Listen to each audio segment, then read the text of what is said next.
good evening, ladies and gentlemen. Welcome to the Think Big podcast, where all your small thoughts will become bigger and bigger and bigger, and we will diminish those smaller thoughts. Today, we have myself, Alejandro Alvarez, and Mr. Sam Singh himself, the most handsome man I know. How are you, Mr. Sam? You know, it's one of those things. A lot of people don't know this, but one of my favorite things to say to Alejandro is, "I love it when you lie to me." That's it, um, dude. I am damn good. I'm damn good. I'm a little bit sad because you and I are missing literally the other half of our podcast right now, and that's okay. Stuff happens, guys. And it's okay. We're gonna get Marlon back. We're gonna get Daryl back. It's gonna be a little bit of time, but for today's episode, it's gonna be me and Alejandro as I have romantically put our names together, intentionally, romantically, because I want to put Alejandro. This is Samejandro. I like that. I like that. That You're is just like, this is the worst thing ever. that is pretty cool. Can't even lie. I dig it, but I'm excited to be here, man. Last week was a phenomenal week. I was out at community camp and I was away from home. I was away from work. I was away from a lot of things, including my dogs, which is difficult for me. But now that I'm back, man, I have got an absolutely renewed sense of wanting to just kick ass. What about you? Man, I've been great, brother. Just my business, my wholesale operation is starting to skyrocket a little bit more ever since I did DTA, started doing DTA. You do DTA as well. Mm-hmm. DTA meaning direct to agent, guys. So it's pretty interesting to see that go into play. I mean, it took us 30 days to get 7 contracts. So it's like, oh, that's cool. And we haven't even start the engines yet. We just, I'm just sitting in neutral mode right now to see what's going to happen. But it seems like it's really working out, and we've been selling deals. We sold a deal to Pace too, and now we're just starting to push a little bit more. But other than that, man, loving life, bro. You know me, man. I'm always either looking for a learning experience, whether that's through failure or through absorbing content from someone that we both follow, such as like Alex Hermosi, Pace Morby. We have a lot more people we still follow. Dude, What do we have in common? I think we follow the same people. I think we follow the same people, or we listen to them. Who do we have in common? Completely. I think obviously Pace, Hermosi, as far as business goes, I think Hermosi for both of us is like one of the unanimous leaders. And dude, I'm very careful with who I listen to now in terms of business. I am actually protecting who I listen to and who I allow. And this is such a key term. You allow people to have influence over your thoughts, over your actions, over your business. And I am intentionally auditing who I'm allowing that influence on me, because that is a powerful influence to have. And one of the only names I listen to right now is Alex Hermosi, by extension, Layla Hermosi.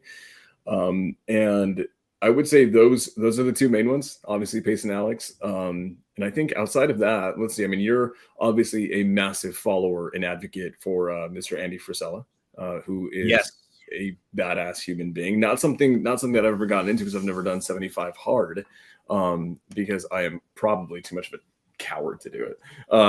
But I think outside of that, for me, I don't really listen to much else, man. I really don't. I am actually protecting very much the who I'm consuming, because I think a lot of these people, what they do, who I find they come to me and they come to you and they're newbies, we quickly find that they're all over the place. And if they're all over the place because they're listening to too many influences, and too many people have influence over their lives. And one thing that I've realized is at every point in my business where I've had a lack of clarity, it was because I am freaking taking input from everybody around me. Yeah. And the second that I stop doing that is the second that I feel greater clarity. And when you have clarity, you can focus. And when you have those two together, you build this amazing third thing called momentum. So bro, I feel like I'm just like a running back right now, just stiff arming people. I'm just like, no influence here. Just like, leave me the hell alone, because I need to scale. But who else are you listening to, man? Man, just really those main guys: Alex, Andy Frisella, Pace Morby, I listen to those guys every single day without like failure. And I mean, and I guess because most of it is because that's pretty much who I'm subscribed to. I don't like subscribing to like, just some weird channels. This is what I like about YouTube, at least for me. I have this hack that only the stuff that I'm subscribed to shows up on like Instagram or what is it? Twitter. If you follow like 3 people, you still get like a whole bunch of random like threads and posts from other people. I'm like, what is this on my timeline? For me, it's super important. I guess this is probably something, one of the phases I'm going through. It's like how to accept stuff just for the way they are.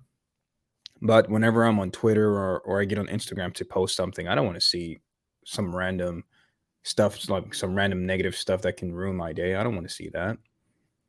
So that's just pretty much who I listen to constantly, man. But just to piggyback off what you said, a lot of newbies focus on a lot of things at the same time. I think that's something which we should get a little bit deeper on. I'm glad that you said that, man. I think you know what, today it's kind of a free flowing day, so I think we can call an audible and do whatever the hell we want. And guys, we actually want you. The beauty is this, guys. Whenever there's only 2 of us, we actually have so much damn flexibility. So if you have questions, blow up the damn chat. We will actually stop what we're talking about, answer your questions. We want to make sure you guys are getting more value out of this. I mean, I know I get value out of this. I know Alejandro does. Right. But we want to make sure that you guys, because this is for you, it's not really for us. I can talk to Alejandro anytime I want. I can text him, I can call him, I can send him an audio message in the morning at 5 a.m. to tell him I miss him. I do all these things. Today is for you guys to get value. So if you have questions, if you have comments, if you want to engage, today's actually a really phenomenal day. So I love that question. I was at community camp with someone that I adore, someone that I consider like a really close friend of mine. Someone that I've, somewhat haphazardly have mentored, not in any formal capacity, but, just I'm a big brother to this person. And it was and I want to hear your take on this because I see 2 schools of thought. This person is young, they are hungry, they are moving hard, and they're moving fast. Cool. They don't know what they don't know. They don't have a ton of life experience. They are extremely young and life's coming at them a million miles a minute. They sat with a mentor of theirs who is worth well over 100 million, who makes tons and tons, several 8 figures a year. And this mentor, did something very interesting. This person, my friend, goes and tells this mentor, hey, Mr. Mentor, I'm having a struggle in my business and I feel a lack of clarity. And then this person's idea, their proposed fix to their own problem is I'm trying to build too many businesses at once. I'm doing wholesale and flipping and lending and Gator and social media and all these things. And none of them have taken off because I'm trying to do all of them at the same time. And this person said, hey, mentor, I think I should actually only focus on one right now, be focused and do the one thing, right? There's that famous entrepreneurial book called The One Thing. The one thing. And here's what the mentor said. And this is very interesting to me. The mentor said, no. The mentor said, do it all. And this was and I'm in the car and I'm hearing this. And I was a little bit disconcerted to hear that personally. I think that that this was a very interesting piece of advice to give someone. Especially if you're worth, well over 100 million. I think that you hang around with people who are also worth hundreds of millions. And I can guarantee that most of them at a young age in their entrepreneurial life, they weren't trying to build 12 things at once. They were building one thing. And so, okay, before I go into anything, I want to just hear your raw perspective on that was being said. I think this is hilarious just for you specifically, because I know we've been talking about this as a group, and we're encourage you to focus at one thing at a time, or F this and F that. And I know I can just imagine your face when you heard that.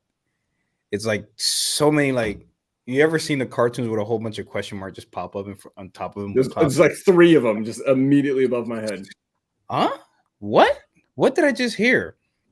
And I have my own take on this, but I want to see you get deep into it before, or do you want to hear it before you get too deep on it? I'm cool with deep diving, bro. And here's my take. In general, for most entrepreneurs, I think that is horrible advice. In general, okay. So, and I think it is dangerous advice to give someone who is very, very young, not just in entrepreneurial journey, but very young in life and they don't have a lot of life experience. Because I think that the first 5 to 10 years of your entrepreneurial journey, you have to pay your dues in effing up to gain things like grit, like resilience, and like focus. Focus is hard won, right? As kids, you jump around from thing to thing to thing to thing. You don't stay focused. It is something that we are not bred to have in our modern society. And this is why, as children, as teenagers, as young adults, we do stupid stuff. We just keep bouncing back and forth, back and forth, back and forth. And so I'll say this, and this is exactly what I told the friend. I told this person, hey, I understand where the mentor's coming from. And my concern is the mentor was giving the advice they would give themselves. And I don't know if that advice is right for someone who is underneath the age of 21, who is a brand new entrepreneur, who still doesn't really know anything about anything yet, and is trying to build 12 different things at once. So here's my personal take. I think that building 17 different things at once, okay, and there's going to be exceptions. I'm not talking about going and building a laundromat company or buying that. Like, of course, those things are so basic and simple. You can do that in an ice cream company and a water ice machine. You can do all those things in 5 minutes, right? Those things are not really hard. But if you're trying to build a wholesale team and a fix and flip operation and a lending monster, all of these things three things at once, like, and trying to get all of them to scale, in my opinion, you are not ready for that until you've hit a certain maturity in a certain season. And my personal take is that the mentor who gave this advice, and I told it to the young person, I was like, hey, I just want you to remember and realize that the person who gave you that advice makes probably somewhere near $100 million a year.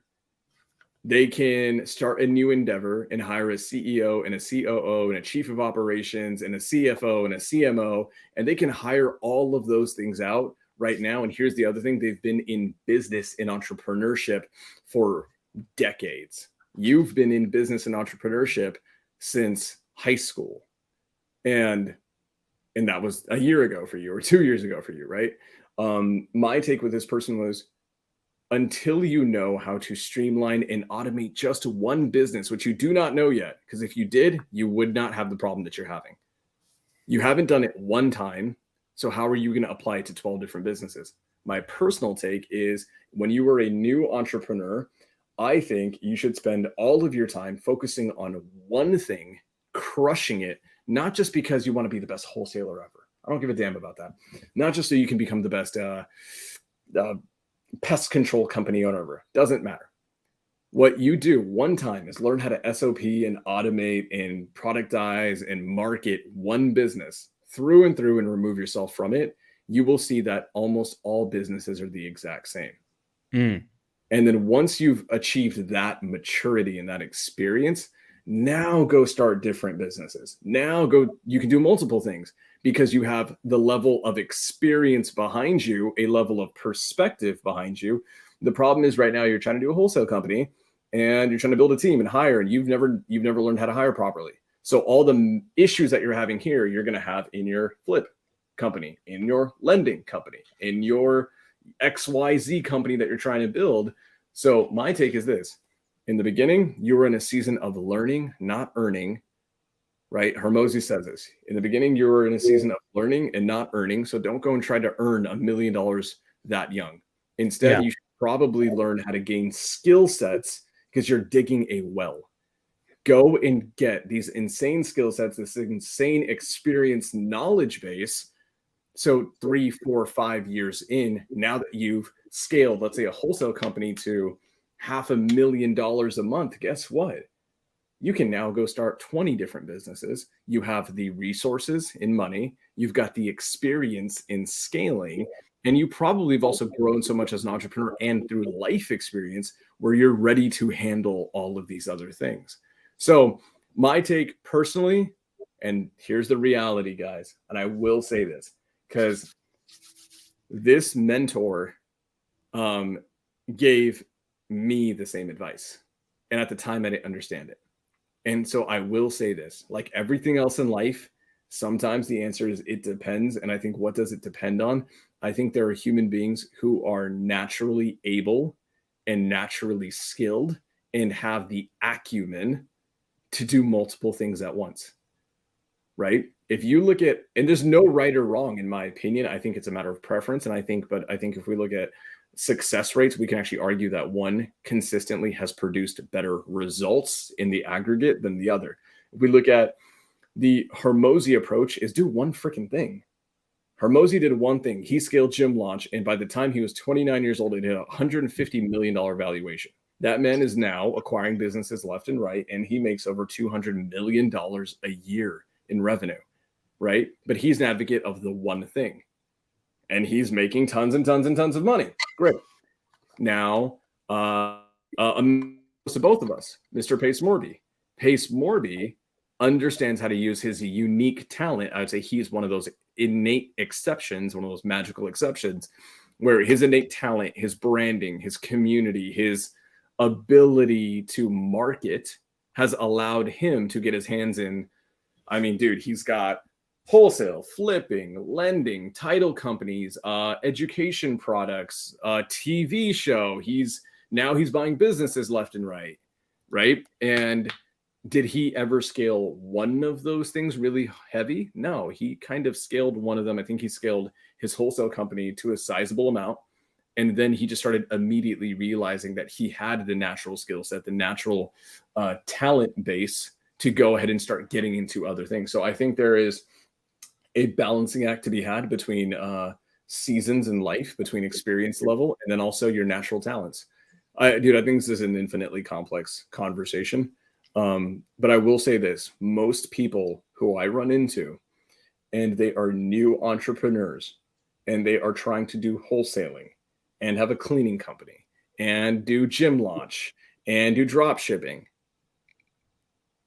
kill all of those except for one and take one of those really far.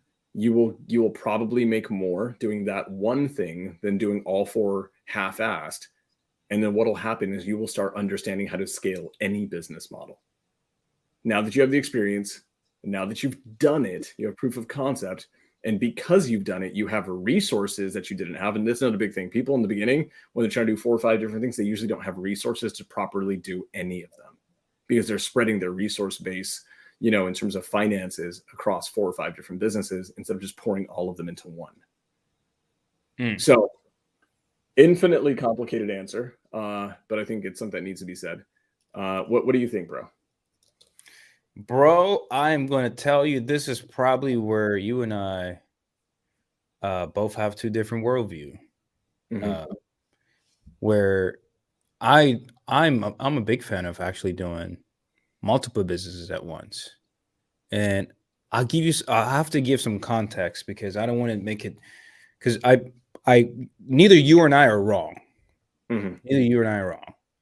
Yeah, we're both going to win. Like, that's the reality of it. Yeah. But what I want to do is I want to give, hopefully people get a level of perspective that gives them clarity in who do they resonate with and why does it work, right? Exactly. So go for it. Sorry. So I'll tell you what worked. And I think, how can I say this without sounding like an asshole? I'm just going to say, doing multiple business at once, it's definitely not for the majority of entrepreneurs. I'm going to say that. And I don't say that to brag or say that I'm someone special. I just went through a lot of shit that helped me push to where I need to be able to handle the multiple businesses. And a lot has to do with what do I do with my time specifically. I think there's some entrepreneurs that can work for 3 hours and then they will need break for the rest of the day. Again, they will still be successful. They can still be, millionaires. That's completely different. And there's other entrepreneurs that can work for 3 hours and feel like they haven't done anything. And they feel guilty for not working for the remainder of the day. And that's someone like me. I think both of those things have specific meanings behind it. I think, both of those entrepreneurs are going to be successful, but is what makes them happy, what makes them feel comfortable. So for me, here, can I bring my whiteboard out? Is that cool? Absolutely not. Let me see if I can bring it up on here. Can you guys see that? You can see Yep. that, right? Yep, Okay, yep. cool. So for me, I have my wholesale business. This is actually a good topic. I have, let's see here. Here's how I have my business. Don't make fun of my drawings, please. Oh, it's absolutely horrible. Straight dookie, man. So I have my marketing department. I have my acquisitions. I have my TC department, and then I have my dispo department. So for me, all of this, I've been doing wholesaling since 2015, full time since the pandemic. So I know a lot of each of these departments. Believe it or not, a lot of people that do wholesale, they don't really understand all of these departments. I happen to know all of it. So what I do is I actually branch out and I go create a system under this specific department, marketing, and I do the same thing with all of them, et cetera, et cetera, et cetera. This is so bad. It's not even funny. Oh, it's funny. It's funny. All right. I'm just kidding. So I personally, and I would say I had a conversation, and this goes back with Pace Morby. When I first, this is where all of this has started coming. Check this out. Let me give you some context on why I'm like this. I had jobs and businesses that make me money. And here's the thing. Let's say this company right here, let's just say wholesale, right? This is just one business. This business will bring, let's just say 100K a month. So that means, let's just say out of this, I'm going to make 20K take home for me personally. Let's just say this is just salary, right? If I don't make 100K a month, my take home changes. Wholesale, I think, Sam, you can agree, wholesale, it's really difficult to be very consistent on numbers, but it is possible. But when I do this 20K and I have 100K here, that means, okay, I can't really depend on a 20K a month lifestyle because I don't know if next month it's going to be 20K as this month. So that kind of, it puts me in a position where, okay, should I live a $6,000 a month lifestyle and just expect the 20K, or so just have some questions, like it leaves questions out there. Unless I call Sam Singh, he'll tell me what to do. But this is where I'm in a position where, okay, I don't want to live a life like this. So for me, if this goes to, let's just say the wholesaling goes to shit, my lifestyle is screwed. Okay, so this is where I'm like, okay, every time I've heard this manifestation thing, I don't know if you heard this, what's his name? Was it Bob Proctor? I think it was Bob Proctor. He was saying I get income from multiple sources of or something, multiple streams or multiple sources or whatever, something like that. And that's when it clicked to me about 3 years ago. I was like, oh, my whole problem was I keep focusing on one income. This is why I make a lot of money, and then all of a sudden I'm struggling again. What is that? What's going on?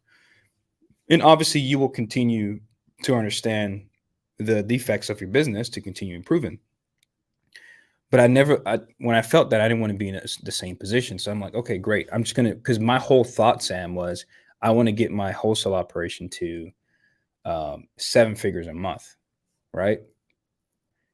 And when I went to the mastermind, I was telling Paige, like, hey, bro, like, what? I don't understand. I feel like I want to get to 6 figures a month, but it's just moving too slow. My partner is just, he just doesn't have the same urge. Like, what do I do here? Doesn't want to move with me, I guess. And he was like, bro, you are the problem. He told me, you are the problem. I'm like, what do you mean? You are great over here. Your partner is fantastic over here. You're being irresponsible by trying to push your partner out of his comfort zone. So you are the problem. What you need to do is you need to go open up 3 other businesses so you can make that 7 figures a month. Let your partner be great as what he's at, what he does right here, and you go do more stuff over here. Go get more partners. So I'm like, oh, okay. How do I do that without not putting enough focus on my wholesale business? That was the whole thought process. I'm like, okay, great. So this is where I come back with this chart. Is what I did is each of these departments, I created a business out of it. That whenever someone, hey, who do you use for your marketing? Oh, I use this company right here. This company makes money. Who do you use to close all your deals? Oh, I use this company right here. Okay, great. This company makes money. What TC do you use? Well, I use this company right here. Well, this company also makes money. Who do you use for Dispo? And this is where I'm at, Sam. I haven't gotten here because I'm still focusing on making sure 1, 2, 3 of these businesses are fine.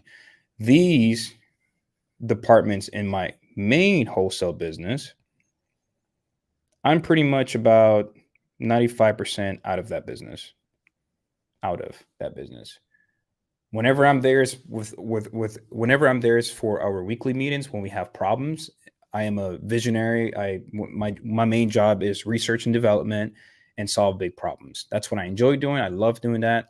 So whenever we get in meetings, I have my marketing team and my Dispo team, my partners begin together. Hey, we have this problem. I'm like, okay, great. Let's try this. Oh, okay, cool. So we end up fixing it that way. And one of the problem was when the market shifted, Sam, is like the cash deal starting to slow down and we were doing creative, but not many people know creative deals. So it kind of slows down a little bit. And what we did is we implemented the DTA and I'm like, okay, now we're getting back more steady. So that's when I came in. So whenever I have people asking me, hey, who do you use for this? Who do you use for that? I recommend them to this business that I've created out of each department. And I think we call this what? Vertically integrated. Sam, would you say? Yeah, it's a vertical integration. Yeah. And sometimes you can actually call them cross laterals. Fancy Cross business lateral. terminology. So here's my one concern, right? And guys, make no bones about it. Like Alejandro has several businesses. He has businesses that are outside of real estate, and so do I. Like I've got a wholesale side, I've got a flip side, I've got a we had an STR side, but it's going to be an MTR side, and we're pretty much transferring everything to that side. We've got lending, which we're heavily scaling. And then I've got other businesses that make a lot more money than anything in real estate, and they're in a totally different sector, essentially. Here's the thing, and I want to cater this to the audience, okay? The audience that is brand new within their first year, never done entrepreneurship before, they're not ready for this. No. Because they can't take any one of those businesses, not let alone 100,000 a month. They probably can't even get any of those businesses right now to a consistent, repeatable $10,000, $20,000 a month. And then so my take is this, like, as I know you, because I've known you, you didn't go to mastermind right off the bat. You went to mastermind a little bit later. You had gone through some shit, right? You had gone through some failures. And also, let's also keep in mind, because I want to give people as much perspective as possible. And here's why it works for me. And I'll kind of expose myself a little bit here. Mm-hmm. You came from the car dealership space. So you came from a heavy sales background, right? So you understood sales teams and marketing and all these things and acquisitions. Yep. Myself, I actually have an executive MBA, and I have formal training from one of the top 20 business schools in the country on how to start, acquire, and scale not a small business, but like a legitimate Fortune 500 and up, Fortune 500 and up. So by the time I came into it, I would say you and I, like Pace Morby, are the exceptional rarity, right? I would say unfortunately, this is true, but it's just by nature of a difference in life experience. I would say that most people watching, they probably shouldn't be doing that. If you don't have a background in any of these things, right? Like I love that you broke it down, because you actually broke down almost all of business. You have marketing and lead gen. You have acquisitions, which is the conversion cycle of actually closing a lead. And then in wholesale, we have TC and Dispo. In all other business, we have some level of fulfillment of said product or service. And then on the back end of that, we have client retention. That's a totally different thing, and usually not applied in real estate, something totally different. But that being said, I would say you, me, Alex Hormozi, who, it's funny. And this is, I think I want to lead this into the next phase, which is now I'm going to go high level, right? Because I actually want to go high level because I geek out on high level. I'll say this, guys, for the newbies, okay? I think we both agree that if you're brand freaking new and never done anything in business before and you were working a W-2, you should probably focus on one business model and scaling it to a certain degree so you learn how business and industry works. Yes. I agree 100%. And then to add into that is, if you are in a position where you're starting from scratch, if I had to go back, what I would have done is I would have joined a successful business that's doing what I want to do, so I can learn the process while I get paid for it. A lot of people miss this opportunity, bro. People are like, oh, I got to start my wholesale business. Dude, just go join a successful wholesale business, learn the process, get paid while you do it, and then go branch out if you want to. I don't know. You may not want to, right? You may be making $20,000 a month at that wholesale business. You might, well, I'm pretty comfortable here. This is fun. I like the community. I like the culture. I like the environment. I like to stay here maybe a couple more years, maybe a few more years, and then I'll think about opening my own business. Because again, guys, it's not for everyone, but I love it. I love what you said. And Christian asked basically the same question, trying to get to closing deals and being able to swiftly speak with sellers. That's where you started, right? I don't want to speak for Alejandro, but literally for me, I came into this industry and I knew that I had a predetermined skill set coming from the line of work that I did, which is, honest to God, there's no light way of saying it, heavy on human manipulation through communication. What does that mean? I'm a freaking closer, right? I tend to not talk about it too much publicly because politics, but it means that I'm a closer. So I got into this industry. What did I do? I literally got myself on, and they all knew it was all above board and ethical and the right way of doing it. I got on with 8 different teams as a closer. And what did that do for me? It gave me an astronomically short amount of time, actually 4 months of time, the ability to see 8 different teams at different scales, companies doing 1 deal every other month, all the way to a company doing 20 deals a month. And I got to basically get an exponential amount of market feedback and market studying done in a short amount of time. I was able to do that in 4 months. I compressed time. If you're new, I would say go pick one team. If you are absolutely psychotic like me, go work for as many teams as possible, as long as they all know and they're all okay with it and everything is transparent. And then go learn as much as you can in a short amount of time. And then eventually what will happen is you'll be ready to start your own thing. And then, but just remember, going from working for someone else to being the boss and being the CEO and being the business owner, 2 very different things, right? So it may not be the easiest transition. So if you're new, I think we both agree, right? Learn business a little bit, learn industry. And the second that you feel you're ready, fire up the gas tank 1,000%. Here's what I want to talk about, though. I want to talk about 2 things. I believe these are the core focuses in all of business. They are actually taught as such in advanced business school. And these are leverage and opportunity cost. No matter what, it will take, unless you're buying into a business with blind equity, if you are building businesses, right? If you're in the position of where you are building businesses, 99% of businesses, you guys, if you guys don't know this, you will know this. Now you know this. There's a phenomenal entrepreneurial book. It's called Buy Not Build.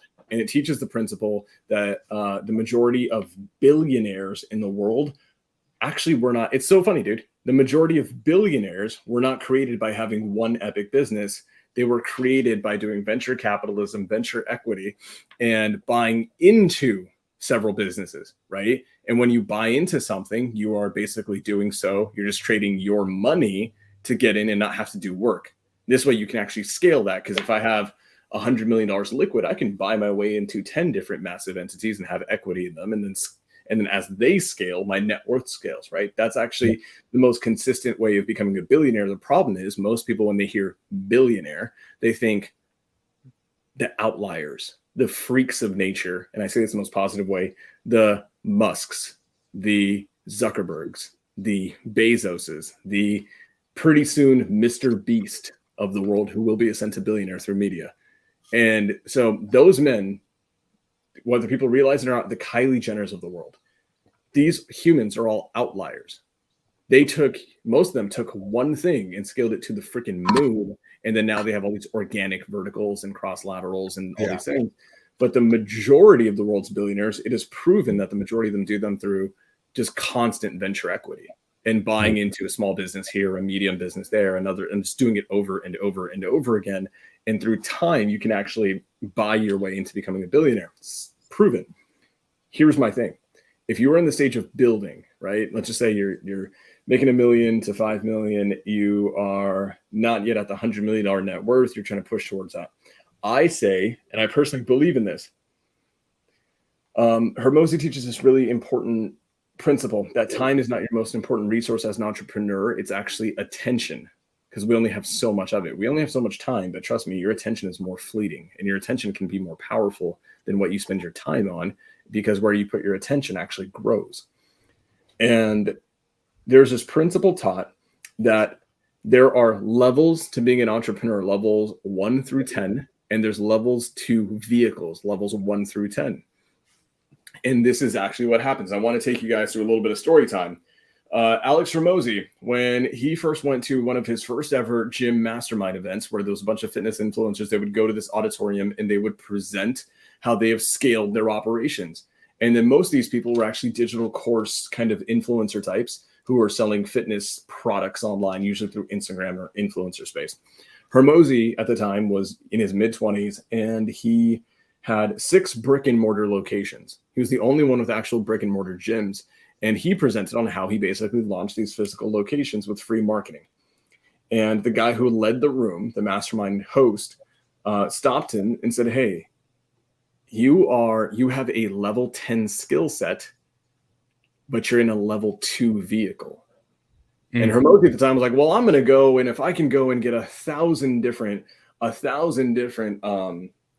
brick and mortar locations, I'll be a billionaire one day. Sure, maybe. You may have the biggest gym chain in America. Sure." But he told him, instead of doing that, you're in a level 2 vehicle, upgrade the vehicle that you're in, keep the same skill set. And his skill set was marketing genius. Take that skill set, package it, and take it out of a Honda Civic and put it into a Tesla Model S. And what he did is he started teaching people how to do what he did. And then just by doing that, guess what? From going from a brick and mortar location to eliminating that almost completely, shutting down his 6 businesses or 6 gyms, to packaging his knowledge, turning it into this insane licensing model, and then selling that almost digitally. What happened to his income? It exponentially grew. Okay. Then it's really interesting. He had Gym Launch. Gym Launch, by the time he was 29, it was valued at $150 million. And then simultaneously, he built Prestige Labs, which is a supplement company. He built Allen, which is a software program that is meant for his entire conglomerate. And he sold all these companies together for a package deal at like $46.2 million. Cool. Well, that was his opportunity vehicle, teaching people how to launch gyms, right? Not launching gyms himself, but teaching people how to launch gyms, selling them supplements, and selling them software to do also in a package. Okay. That was the opportunity vehicle he was in. It was probably a level 5, 6, 7 vehicle, and it was making him 7 figures a month, multiple 7 figures a month. I think at their scale, they hit $4 million a month doing that. That's really impressive, right? The problem with that opportunity vehicle is you will hit a market cap. They then sold all these things, and also he had to sell for just so sick and tired of that industry. He sold them. Now he was sitting on liquid $46.2 million, They were like, you know what? We understand business. We're damn good at business. We've launched now a consulting business, a supplement consumable business. Even though it's gym supplements, it's a consumable. So it's like a food industry, right? Food and drugs. And then a software business with Alan. They've done 3 different industries. And guess what? They understood that there are parallels in all business, right? Yeah. Now they do that and they take that liquid capital they have to buy into investments, to buy into businesses that are making minimum $3 to $5 million a year in acquisition.com. Now they have their hands, and just so you guys know, if you guys didn't know, he does this thing called a consultation for equity, where he consults with CEOs, helps them go from 3 million a year to 15, 20 million a year, because he sees what they don't see, and he's done it so often that he does that for them, and then he automatically gets equity. Now, in just a few years that it's been there, look at freaking Mindset Marlin is in the chat. Look at this guy. He's somewhere in the sky right now. Miss you, bro. Love you. Please be safe. He did that. And then, so he was in a level 5, 6, 7 opportunity vehicle. And then he said, now I don't just know how to hit level, 7, 8, 9 skill set, maybe level 10 skill set with understanding how to market. But now he sold a business. He knows how to exit a business at an extremely high multiplier. He knows how to scale other people's businesses, and he knows how to buy his way into other businesses. These are skill sets that you cannot have unless you've actually done them. Like, I can speak here theoretically about them, but I haven't done any of those things the way that he has. So he leveled those skill sets. He probably went from, honestly, a level 10 entrepreneur to a level 12 entrepreneur. And then he decided to switch his opportunity vehicle again. So he exited the gym space. He exited Gym Launch. And now what does he do? He just acquires businesses that are doing 5 million a year and scales them. And just so you know, his revenue went from being at Gym Launch, $4 million a month. I don't know how much. Let me do it, guys. Just so you guys know, he is making minimum right now over $200 million a year in revenue in his portfolio companies. That is $16.666 million per month. So I want to talk about this. There is a power to, I think, in the beginning, stay focused, stay lean, learn business. Then you will enter a season where you have the ability to go do multiple things, just like he did. He did Gym Launch, Prestige, Allen, scaled them, right? And then eventually what's going to happen is you will be met at a crossroad as an entrepreneur. And that crossroad is certain businesses, no matter what, will take time. They will take time and attention and resources, and you have to play this game of leverage and opportunity cost. It doesn't matter how many other opportunities Zuckerberg has in front of him. Zuckerberg should only focus on Meta. Why? Because none of the other opportunity vehicles in front of him have the scalability that has. Same thing goes with Bezos. Like, they may entertain things, they may do all these interesting cross laterals and verticals innately, but for Zuckerberg to start from scratch and go do another company, should Zuckerberg go and do a restaurant business?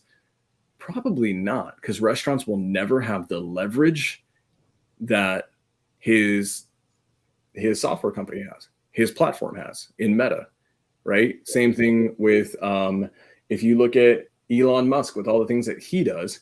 Should Elon Musk go and start a consumable product? They are scalable, but for him, I think there's an opportunity cost where he will lose money and he will lose long-term vision if he keeps bouncing back and forth.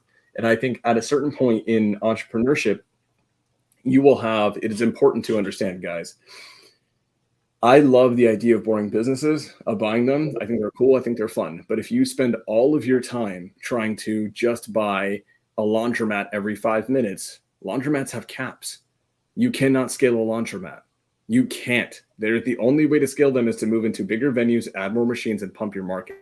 They will literally hit a leverage multiplier. But there are other vehicles that are just better. They move exponentially bigger. Don't believe me? They're actually a pyramid. I'll actually DM me this later, guys. I'm gonna have to go find it. I'll go show you guys the pyramid in business. The highest level of this pyramid in leverage is actually code. You do something one time, build it one time, and the entire world can use it. The greatest vector for code ever has been what?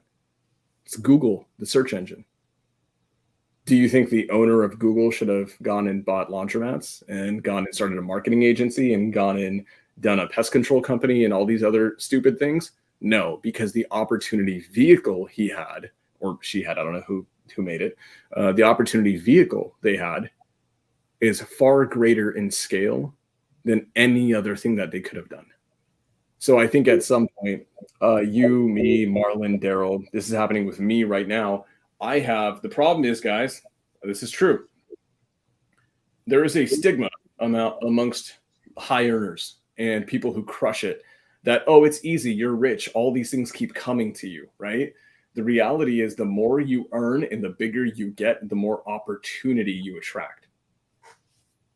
This is so true. When you're broke as a joke, opportunity doesn't come your way because you actually don't have a lot of skill set. That's really it. When you go and start scaling businesses to a 6-figure month or a 7-figure month, you will naturally attract more opportunity that is higher scale. Why is it always see, I like this. Hillary, hi Hillary. I'm looking at a laundromat right now, but it's part of a multifamily residential property, so sticking to my wheelhouse. So Hillary, what you are actually talking about is it's a laundromat, but it's within the organic ecosystem of what you're already used to. It's totally fine. And to be honest with you, if you can just buy your way into a laundromat and it's cash flowing and it's automated, which it's extremely easy to automate those, you need a minimum wage worker to open up and lock it up at the end of the day. Like, that's an easy thing to add. But eventually, Hillary, what's going to happen is you will have an opportunity vehicle that a laundromat will never be able to compare with. And even the minutes you spend thinking about it will detract from this opportunity vehicle that can take you so much further.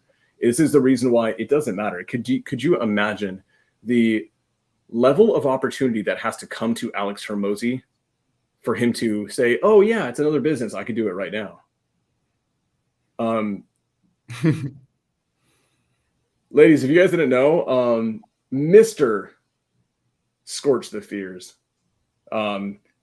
Alejandro, how badass is it that there's a method named after him, the Scorch method? That's kind of sexy. Ladies, if you guys don't know, this handsome bastard right here also has one of the funniest Instagram channels you'll ever see. He is single and ready to mingle. Ready to mingle, dog. So I'll say this. There are seasons, and then eventually it is so critically important, guys, to know the season that you're in. If you are in the season of learning because you don't have high tier skill sets yet, don't try to do what Pace Morty's doing. Don't try to do what Alex Hormozi is doing. Don't try to do what Alejandro Alvarez is doing. To have the clarity in the season that you're in is so critical, and then you will evolve seasons, and then you'll have new opportunities in front of you, and it is up to you to do the best that you can with the information that you're given. And eventually what will happen is you will stumble upon an opportunity, or you will create a business, or you will unlock some new idea where the opportunity in that one vehicle outweighs everything else on your plate. Everything else on your plate. Don't believe me? What kind of opportunity would have to come to the CEO or the owner of Google or to Zuckerberg for them to have to even take minutes away from what they're doing right now to build these other things? It's why Zuckerberg hammers down on Meta. It's why Musk hammers down on Tesla and SpaceX, because he understands the long-term value in them, right? Musk is doing a lot of fun stuff. He's a little bit playful because he's already a billionaire. He can do that. But when Musk was at 100 million, was he doing all of these things? Hell no, because he understood he needed to take something really, really far. I love this from Marlon. The shortcut is to take care of today's work today. Do the work that the chapter of your life demands. Right there. Do the work that this chapter of your life demands.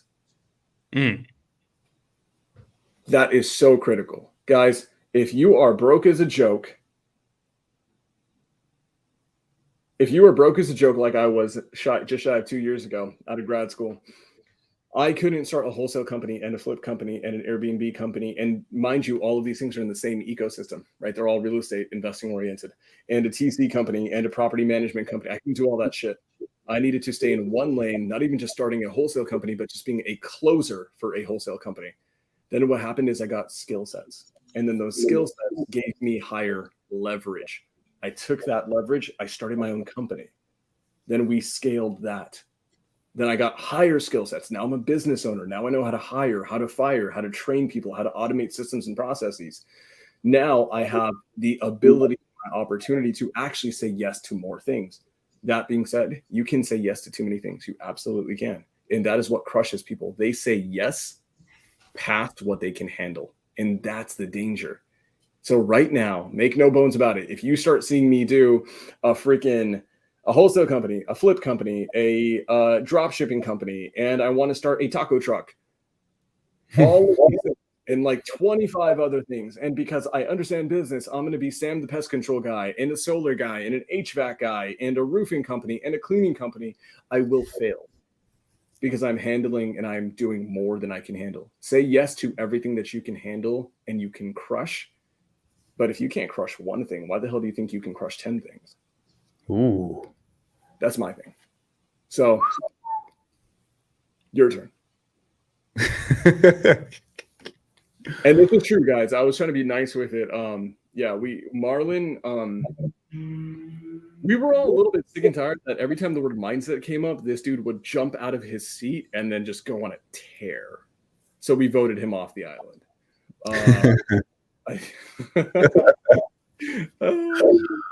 I didn't realize that. Damn. Yeah, that might be it.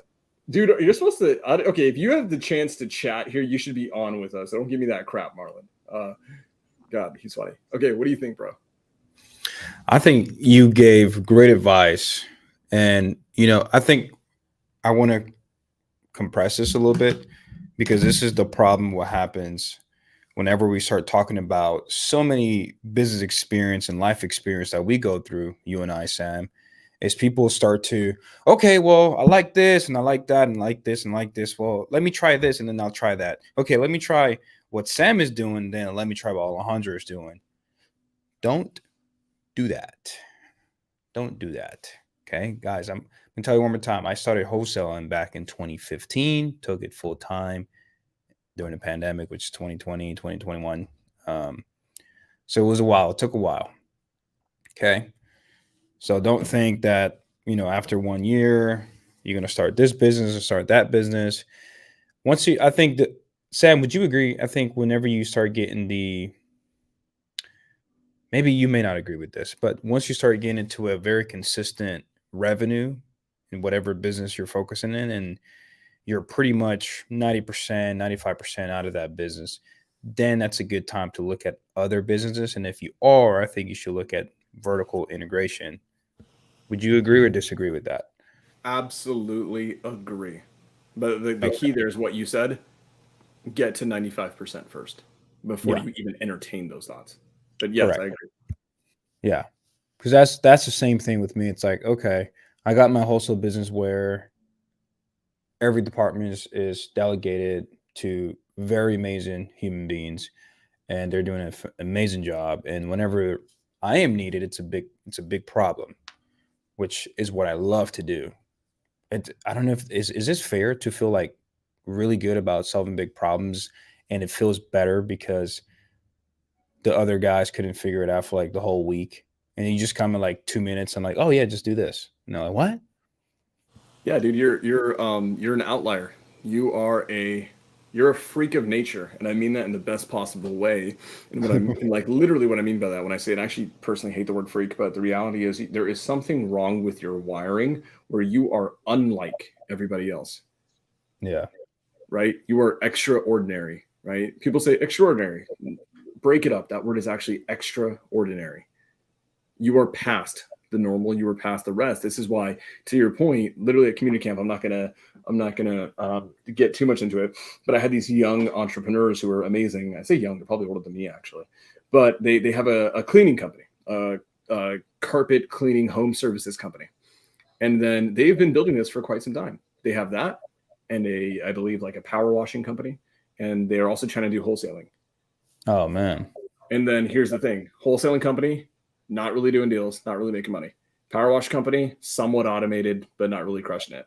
Cleaning company, the owner is doing the cleaning themselves, which is a minimum wage job. So in this, right, I openly was like, I'm sorry, kill off 2 of those things. Like, what is your passion at? They're like, cleaning. I'm like, great. Kill off the other 2. Yeah. kill off the other two. You can't even automate your passion. How the hell are you going to automate other things? Yeah. And that being said, to your point, within about a 20-minute conversation, we were able to connect dots in what was wrong in their marketing, their client acquisition, their hiring processes, and their scalability, because everything they were doing had zero leverage. And the only reason that, you know, guys like you, me, or Marlon, or hell, even Pace Morby or Alex Hormozi can do that is the reality is you are absolutely a amazing freak of nature, because there's something different about how you are wired where you can obtain and see these perspectives before other people can. But yeah, so sorry, continue. No problem. No problem, man. And what's crazy is, Sam, that you say that. It's like, I never feel like that, because whenever someone approached me with a problem, I do very simple things such as remove the negatives, find out the positive out of that, and create a system with that positive. And what's crazy is, hey, did you guys know about this, which is the positive? And I'm like, yeah, okay, why don't you? And I think majority of people, they just get stuck in the negative things where they can't see clearly the positive exit to remove that obstacle. I don't know why, but that's fun. I like my Monday meetings. I laugh a lot, and like whenever I have one of my partners going on a rant for like 10 minutes straight up, like literally 1 minute in of that conversation, I already knew the solution, but I have to be respectful and let everyone speak, because whenever someone has a lot of is very passionate about a problem and they're talking, it can come off really rude or come off the wrong way when you say, "Hey, don't worry about it. I got the solution." And I don't ever want to be in a position where I make people feel lesser or stupid for saying what they're saying. It's like, oh, okay, great. I see. I think what we should do, that's just for, at least for me, that works. I can, whatever gives me peace. I know some people would be like, dude, shut up. This is the solution.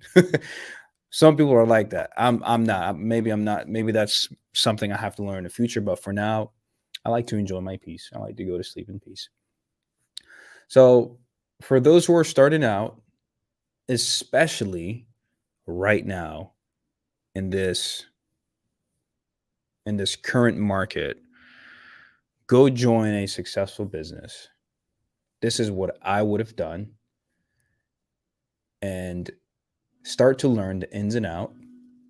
And if you are passionate about starting your own business, I really want you to go ask the people that run the business, hey, what is this like? What is like running a business? How do you feel? What do your daily look like?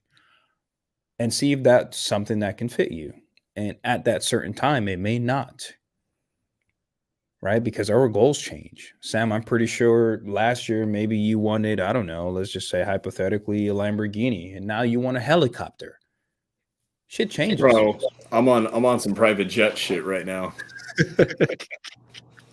It No, changes. I would be lying if I told you I didn't spend at least 2 hours today consuming content about what it's like to actually own a private jet and how to finance one and how to charter it to make sure it writes itself off as an investment. We're about to manifest some big ass shit in the next year, dog. Seriously, man, and honestly, I'm gonna have to give a lot of props to Pace Morby because of that.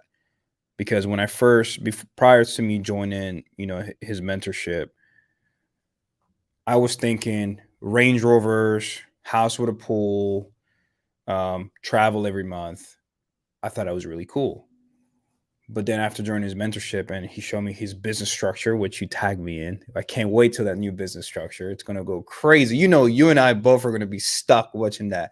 Doesn't matter what happened that day. Hey, dude, don't bother me. I'm watching the Zoom. I have to pay attention. So true. So good, bro. But when I watched that, I saw my vision in a very tiny box of his vision. And I was like, holy shit. I'm thinking so small. So small. And it took another person. This is why it's really important to surround yourself with people that are in a higher level than you are, so your mind can comprehend the possibility of business and in your life what you can accomplish. So whenever I saw that, I'm like, oh wait, I can think bigger. I'm allowed to think bigger. I don't have to necessarily just stick with the Range Rover and a house and a pool. I can actually go think about jets and other stuff. That's actually okay to do. And then my mind was like, yeah, bro, you should. And that's when freaking all hell just broke loose. That's when I started going crazy. I'm like, okay, great. 75 hard, live hard, taking cold showers. Okay. Business that, business this. What's the problem? Okay. 6 figures. Okay. How can we get to 7 figures? Okay. And I feel very passionate about that. Very, very passionate about that. And I feel okay. And that doesn't mean if you're thinking about making $100,000 a month and not $1 million a month, it doesn't necessarily mean that's something wrong. There's nothing wrong about that. Doesn't mean you're less than, whatever makes you happy. Everyone has a very similar situation. I look to provide for my entire family, and I look to do cool shit. I want to be in helicopters. I want to go to California in a private jet, meet Sam, and go on a yacht, go to the islands. I want to do that. I want to experience that. And some people don't need to experience that. So that's really it, man. I think this is a really good topic. And Sam, I'm pretty sure you and I can agree that we can have this conversation for 2 more hours. Easy. But as we're running up on time, I'd like to, I think maybe, see, guys, here's the thing. It's funny. I believe Alejandro and I are part of the Unicorn crew. I think Marlon is too. I look at Pace Morby, I look at Marlon, I look at Alejandro, I look at people like Pace, Jamil, these unique human beings. Even Alex Hormozi, because he did multiple things. He did Prestige and Gym Launch and Allen all at the same time. It's funny because if you ask him, he wishes that he would probably was more focused, but the reality is he could do multiple things and crush multiple things. I think that we are maybe part of the minority. And I think that you and I both understand that. And it's because you and I have a very unique set of life experiences. They're different, but they're similar. I think the one common ground that even though we both have a few differences in our perspectives on things, when it comes to new people, our viewer, I'm going to blanket you all together. I know there's guys like Jonah Corchin here who just dropped like 100 G's on his last deal. Freaking insane. Congrats to you. I think that for the majority of people, assuming you are new, keep it simple. That's hilarious.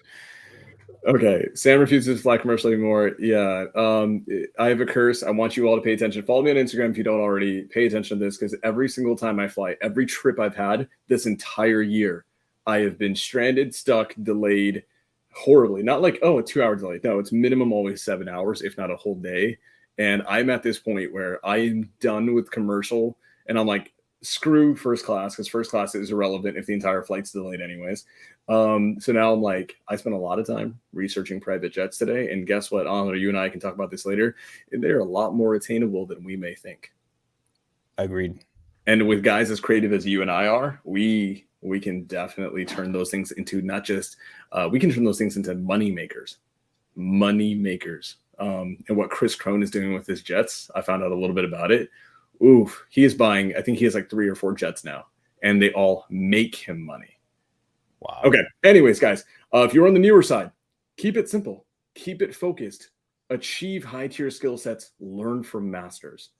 Once you've done that, you will unlock opportunities to be your own person, pursue them, screw up, learn more, have access to more opportunities, and take them on.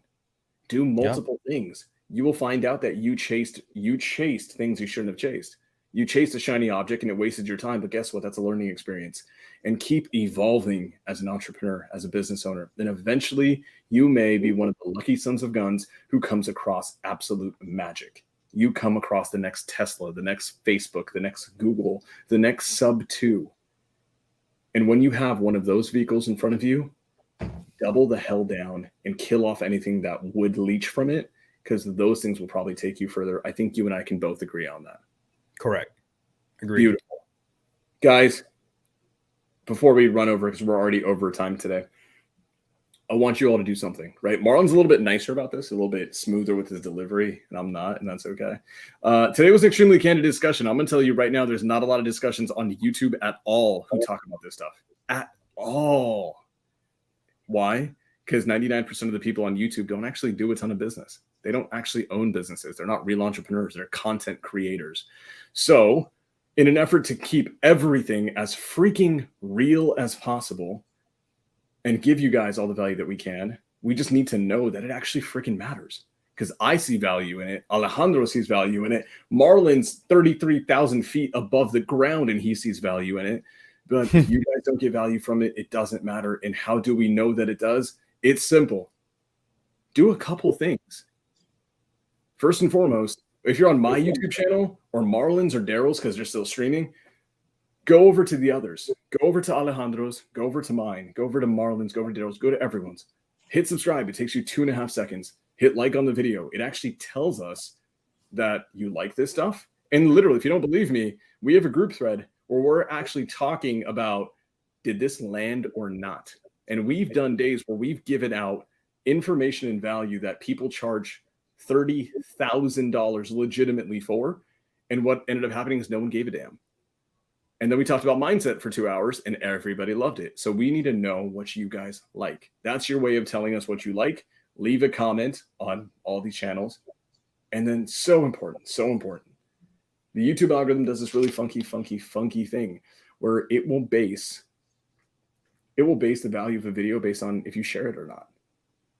There's a lot of people like you right now who are getting clarity, or you are getting clarity from this. There's a lot of people who need the clarity too. They just don't know this is out there. Help us reach them. Help us help them level up.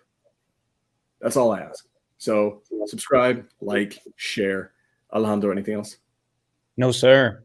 Thank you for all those who stuck around till the end of this podcast, this episode, because that shows that you truly are wanting to do better in life. There's people that are going to watch this YouTube channel, this YouTube video in the future, and it's going to take them maybe a few seconds, less than a minute, for them to keep scrolling just because they don't want it bad enough like you guys did that stuck around till the end. So I appreciate you guys that stood around until the end. And again, if you found value in this, please share so we can continue sharing what we speak about every week, every Tuesday at 5 p.m. Arizona time. And would love to continue seeing you guys here. And any questions you guys have, feel free to DM Sam, DM myself, Marlon, Daryl, any questions, and we will love to actually talk about these questions in the show. So, last part, favorite part, bro. We got to cheese so they can take a screenshot and share. Oh yes, please take a screenshot and share. All right. Love you all. See you next Tuesday. Peace.